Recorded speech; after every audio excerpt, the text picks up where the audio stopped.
আসসালামু আলাইকুম এভরিওয়ান, রমাদান মোবারক। আজকে আপনাদের জন্য নিয়ে আসলাম আমাদের সিলেটের ঐতিহ্যবাহী যে খিচুড়ি আমরা রমজান মাসে ইফতারে খাই সেই রেসিপিটি। তো এই জন্য আমি প্রতি বছরই এই টিলডা যে ব্রোকেন বাসমতি আছে ওইটা নিয়ে আসি শুধুমাত্র ওই খিচুড়ি খাওয়ার জন্য। তো আমি এই ব্রোকেন বাসমতি নিয়েছি হাফ এবং মসুর ডাল নিয়েছি হাফ।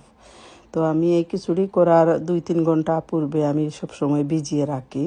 তো আমি একটি বাউলে চাল এবং ডাল নিয়ে নিলাম সাথে কিছু মেথি ভিজিয়ে রাখবো বলে। তো সবগুলাই আমি একসাথে ভালো করে ধুয়ে আর ভিজিয়ে রাখলাম। না ভিজিয়েও সাথে সাথে করা যায়, বাট যদি ভিজিয়ে রাখি তাইলে ওই ইফতারের টাইমে তাড়াতাড়ি সিদ্ধ হয়ে যাবে, তাই বা চাল আর ডাল ফুটে যাবে সহজে। তো আমি একটা হাঁড়ির মধ্যে চাল ডাল নিয়ে নিচ্ছি কুচি করে কাটা আদা এবং পেঁয়াজ, সাথে নিয়ে নিলাম কিছু তেজপাতা, দিয়ে দিলাম আন্দাজ মতো লবণ এবং কিছু হলুদের পাউডার দিয়ে আমি চুলায় হাঁড়িটি বসিয়ে দিলাম। আর পানিটা আমি বয়েল ওয়াটার ইউজ করেছি যাতে সহজে ফুটে যায়, এই জন্য। এখন আমি একটানা মিডিয়াম আছে জাল দেব আর কিছুক্ষণ পর পর নেড়ে দেব। যখন ভালো করে উতরিয়ে যাবে তখন ওই ঢাকনাটা সরিয়ে রাখতে হবে, নতুবা উপর দিকে এসে পড়ে যাবে। কিছুক্ষণ পর পর আমি চেক করে দেখতেছি যে ফুটে গিয়েছে কি না। যখন একটু ফুটে যাবে তখন ওই রকম যে ডাল গুটনি আছে ওইটা দিয়ে ভালো করে গুটে দিতে হবে।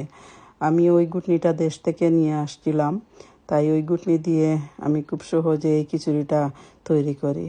তো ওই গুটনি দিয়ে যখন গুটা দিছি দেখেন একেবারে ভালো করে ম্যাশ হয়ে গেছে।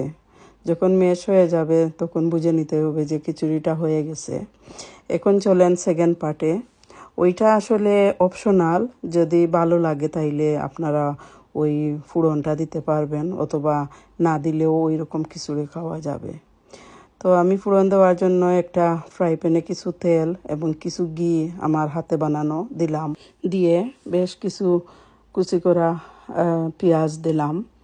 আর পেঁয়াজটা অ্যাকচুয়ালি গোল্ডেন ব্রাউন যখন হয়ে আসবে তখন ওই বাগারটা দিয়ে দিবেন, ঠিক যেমন ডালে আমরা বাগার দেই ওই রকম। আর ওই বাগারটা দেওয়ার কারণে এই খিচুড়ির স্বাদটা অনেক গুণ বেড়ে যায়।